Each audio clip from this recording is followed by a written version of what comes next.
All right, we're talking all things risk. What risks should we avoid? What risks should we take?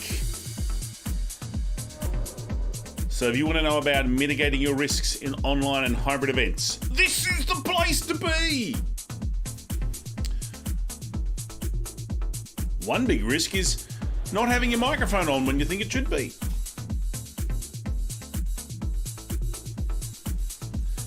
Got to mitigate that risk. How will you do it? Hit the chat box. Let me know your questions. It's coming up in 20 seconds. Oh!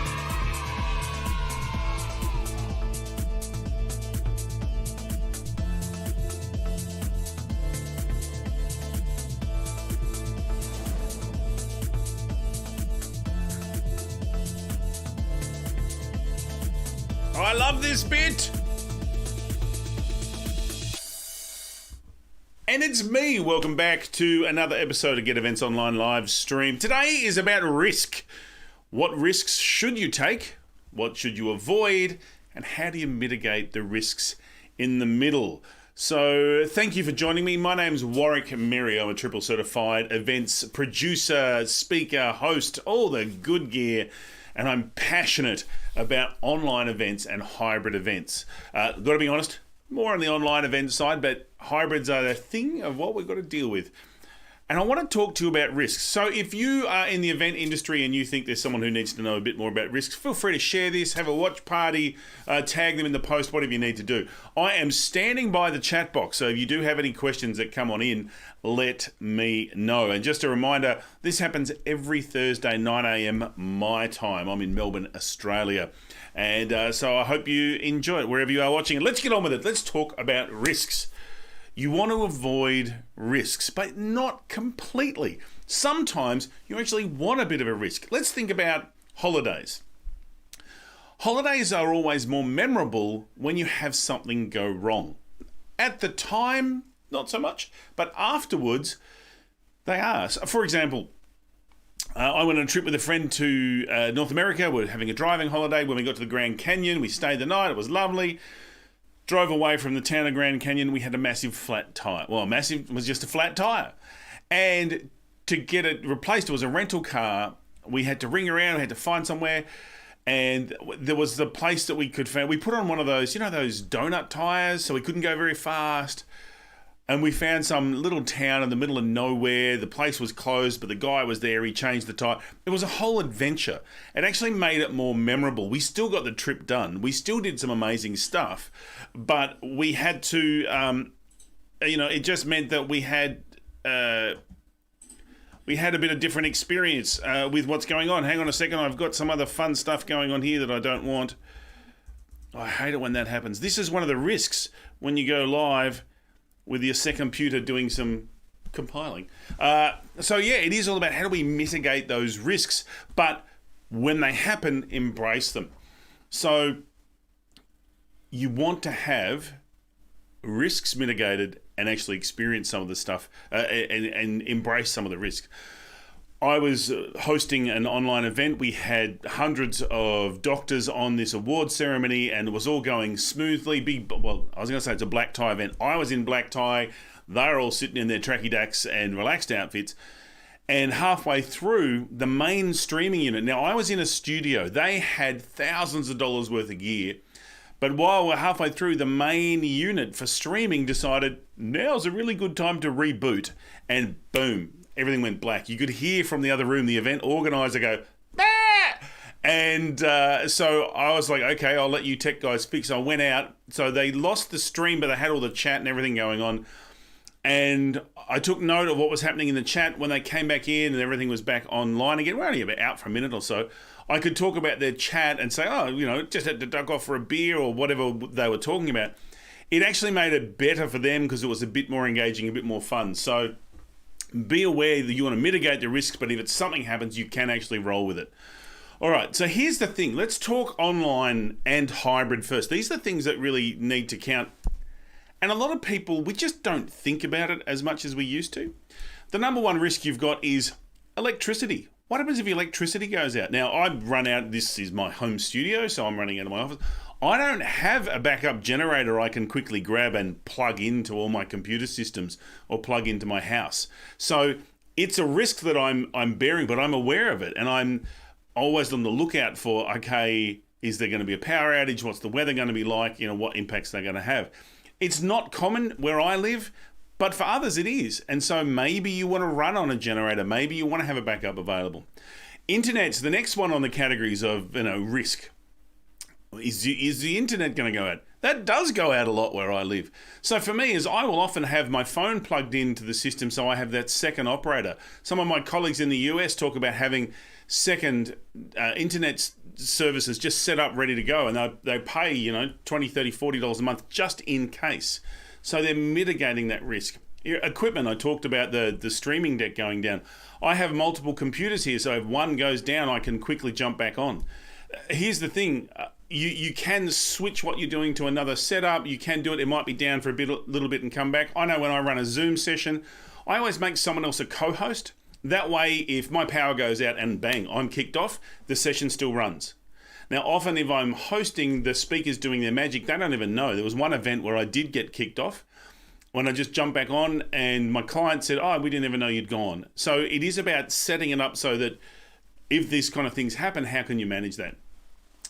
The presenter. Sometimes the presenter doesn't show. Sometimes the presenter's gear doesn't work. Sometimes the presenter is not technical and they don't know how to manage things. Often for my events, I make sure we have a technical rehearsal. It's usually pretty short. I just want to make sure they're comfortable sharing screen, particularly industry experts who are less likely to be using this kind of technology a lot. So they'll just look at just making sure they know how to share screen, how to make some comments. If they do get questions, can they answer them? How do they want me to handle the chat box? How do they want me to introduce them, that kind of stuff. So making sure your presenter's comfortable can really make a big difference, and pre-briefings are great for that. Some speakers I've had to do technical briefings several times just to make sure that they're sorted and they have everything set up that they need to do. And then often you can have the risk of something going on in the background. Now, Winston the Wonder Poodle, big part of my life, he hangs around here. Sometimes he decides it's time to bark. Now, I do have a little shotgun mic that just comes to me, but it can pick him up. And so all of a sudden they've got dogs barking in the background. Now, for a lot of us, we're not that worried anymore because we know a lot of people will work from home.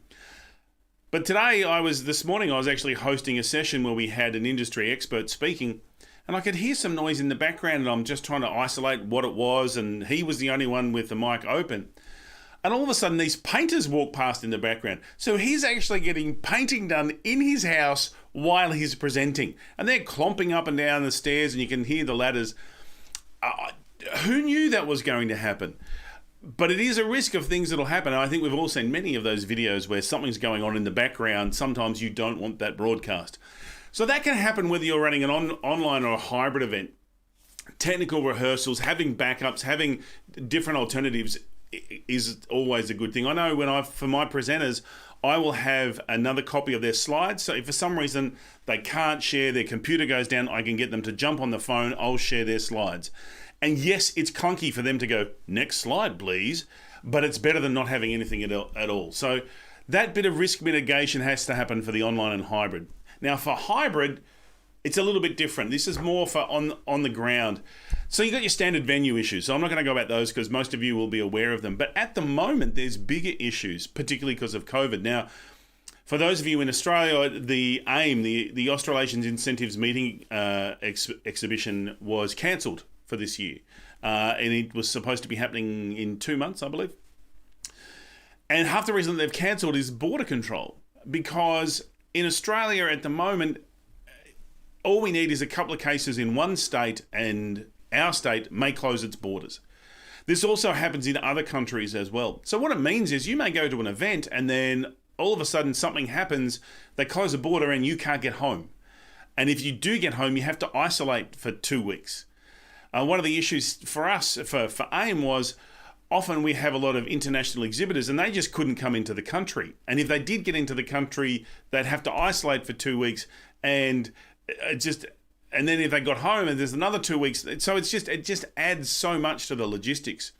So border controls, like recently in Australia, when there was some cases of COVID happening in Sydney, a flight that was headed to Perth, during the flight, the Western Australian government instigated that anyone coming in has to do 2 weeks in quarantine. And so on the flight, they found out that, oh, by the way, when you land, you've got 2 weeks in a hotel. So the risks are significant there, which is why some events have gone from face-to-face to hybrid to now just going fully online, because it's risk mitigation and they know that the event will happen no matter what. So border control and logistics is also another issue, because with the border control, with the increase in shipping, etc., the increase in shipping but the decrease in ships that are shipping it, if that makes sense, getting your equipment where you want it to go can take a whole lot longer and has to go through extra clearance. So there's elements of risk in that. So that's one of the issues. Add to that, you've then actually, a lot of insurance now isn't covering COVID outbreaks actually happening. For some events, if they cancel the event due to COVID at the last minute, won't be covered. So insurance clauses have changed also. So you've got to read the details. And then add to that all the F&B issues or the food and beverage issues where you can't have buffets, everything has to be individually served, which environmentally is a nightmare with everything's in their own little plastic box. So there's a whole lot of stuff going on. You really need to make sure that you've considered what's the overall impact, and so what's the best way to get the maximum return on your event. And I'll have to say, at this point in time, you would seriously be looking at, if it's a national event or an international event, you'd seriously be looking at putting it online, I would expect. Or looking at a hybrid where each state has something different so you didn't have to worry about border issues. But the thing is, issues will happen. And this is what happens when we're doing the online and the hybrids. A lot of organisers will say, oh, we want a video of your presentation and we'll just play the video because that way we know it's going to work. But video is good, but if you just want video, you might as well watch TV. As I've said on other streams, people want an event done with them and not to them. If you're just going to play a video, just give me the link and I'll watch it myself. I can watch it double speed. I can skip the boring bits. So you might have some recorded, but you've got to have some live. You've got to have some playfulness. You've got to have some mistake. People love authenticity. So people love it when what they're watching, something happens. It's like when we watch a Formula One race. Yes, it's nice watching them go around in circles, but we always love a bit of a stack. We don't want anyone to get hurt, but we just want something to happen. The same with presentations. It's great when something happens out of the ordinary. So that's a live moment that you're not going to see or you wouldn't expect it. So you have to take some risks. You can't get rid of all. And some risks you want to amplify because they bring more enjoyment and pleasure to the day. I know for me, one of the things that I will often do is make up a poem, do what I call slam poetry, where the people delegates give me the words. And that's got a huge element of risk because I never know what the words are going to be, whether I can make them rhyme, how it's going to work. But people love that because you're seeing people dance on a knife edge and it is entertaining. So you want risk. You don't want to get rid of risk completely. You want it. But that can be one of the things that you can do. All right. So hopefully that's covered a whole stack of the risks that you need to consider. Whether you're a presenter, an event professional, conference organizer, or someone who's managing, trying to get an event together. And it could just be your weekly team meetings. It doesn't always have to be a massive event. There are risks and things to consider. So make sure you take on board some of the stuff we've talked about. If you want some help when it comes to your event in terms of understanding some of the different risks and issues you need to consider, I'd love to help. Get in touch, warwickmerry.com, or wherever you're watching this, there'll be a link to me. Click on me, get in touch with me, whatever. Hey, I'm going to be back here again next Thursday at 9 a.m. Melbourne time. If there's particular topics around online events and hybrid events you want me to talk about, get in touch, let me know, and I'm happy to have a conversation with it. Thank you so much for joining me. You've been fantastic. I've been Warwick. I look forward to your company next time. Catch you later.